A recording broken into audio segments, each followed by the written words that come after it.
Aloha, everybody. I have to say, Wednesday session was overall positive. I have no complaints whatsoever, and in fact, I'm encouraged by the intraday action.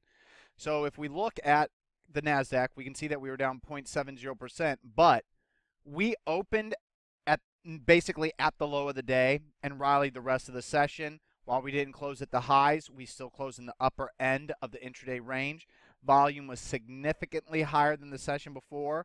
It is a technical distribution day, but due to where the close and open is, to me, it's a supportive consolidation day that it indicates actual accumulation. And that's made evident by my CanSlim scan, Perfect Speculator scan, my own personal longs, because the breadth was very, very, very, very positive. Very few problematic action out there today. So I have no complaints. And on top of that, the biggest tell for me, actually before I move on, I better go ahead and just go look at the SP 500 because I haven't even looked at it since the market closed. Nice pullback. Slightly higher volume, but overall looks good there. It's finding support at the 50-day moving average so far. The Dow Jones Industrial Average is in the middle of no man's land. I really have absolutely no opinion on that. Russell 2000 is still looking good overall. Pullback's good. It's also in no man's land, but overall that's a bullish shape to the technical price pattern. So right now, I don't love what I see. I like what I see, and there's potential to build on it, especially considering the sentiment numbers come out tomorrow. And it'll be interesting to see what AA, II, and II are up to. I'm not sure if any are out now, but I always check on it on Thursday, and I don't normally hear about any of them till Thursday, so I think they both come out on Thursday. If I'm wrong, so be it. That's not how I make my living. Anyway, going to the sells, intraday, I got knocked out of another half of FDEF. This stock looks so top heavy that I'm okay with that. I'm not going to be doing anything else with it with the last of my position, which is about 25% of the original position below the 35.11 low a day, or maybe not, maybe it's 35.04 I just thought I saw. Yep, so 35.03, it hits that. I'm completely out of FDEF, really don't care about it at all. WSBF shook me out of half of the position. Added to it here. It moved below the lows of that add position at 13.12. Rallied higher, but as you can see, closed well off the low a day. This technical pattern doesn't look good, and BOP is going in the wrong direction on the bottom of the screen, so no good. Unfortunately, ATPT, earnings are tomorrow. I don't remember if it's before or after the bell. I think it's before the bell, but unfortunately, it did move intraday below 86.57 when it hit 86.56.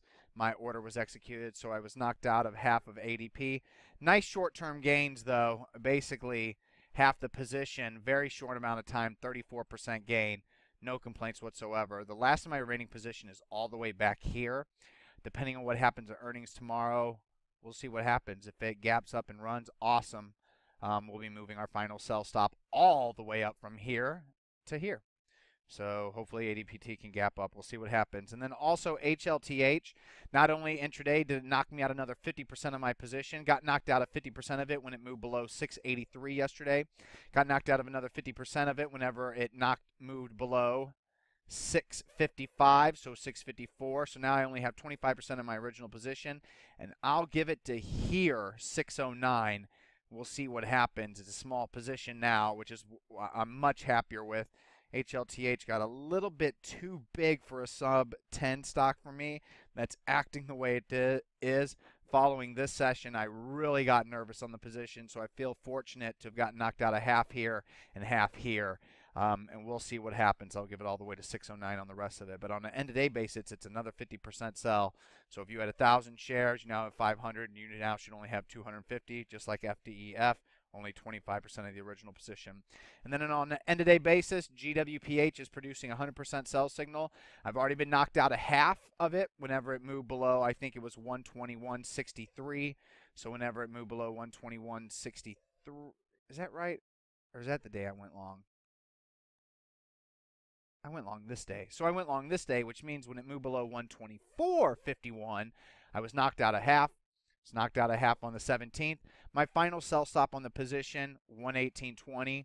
So I wasn't knocked out of it today intraday. So I'm now moving up my final sell stop to today's low day, 119.52. If it holds 119.52 and blast off, I will still be long GWPH, but on an end-of-day basis, I will no longer be tracking it. And so that means if GWPH goes from like 120 all the way up to 300 or 1,000 even, I will not be posting it as an end of day hold to brag about my winning positions, or at least post my winning positions. So GWPH, full sell.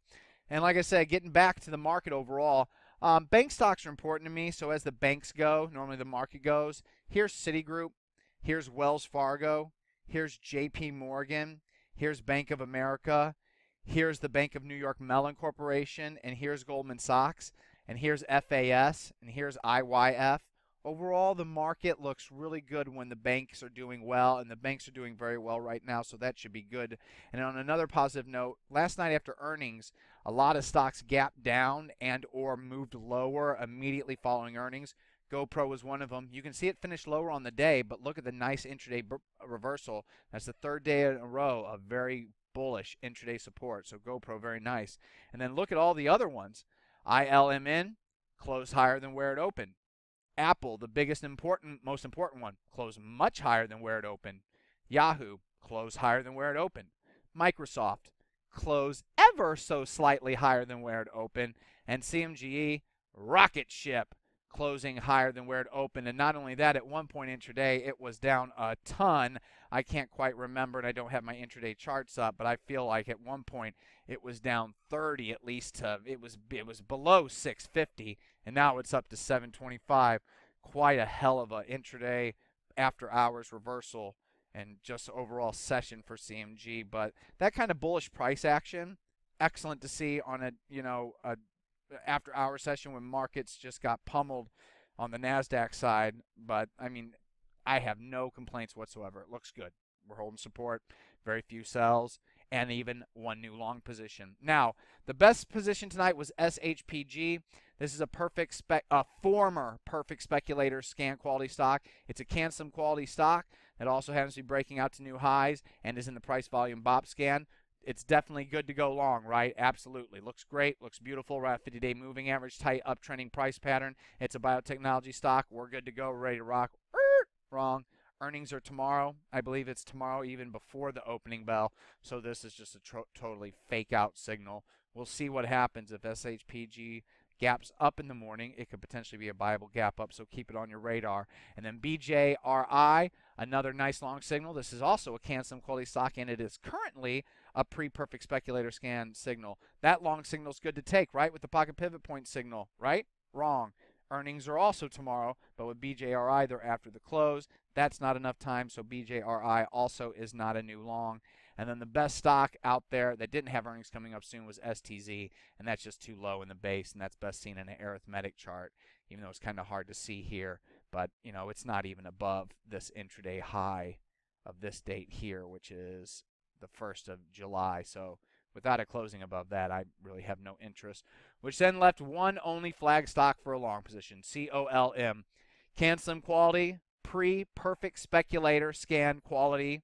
So I think that's like one of 110 stocks right now, and KOLM is in there.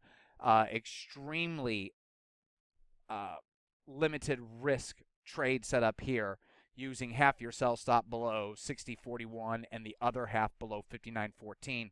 The problem with KOLM is earnings are on the 30th, which means we have time to know that if we're going to be right on wrong on at least half the position, and we have enough time that if the stock does uptrend, a gap down probably isn't going to kill us.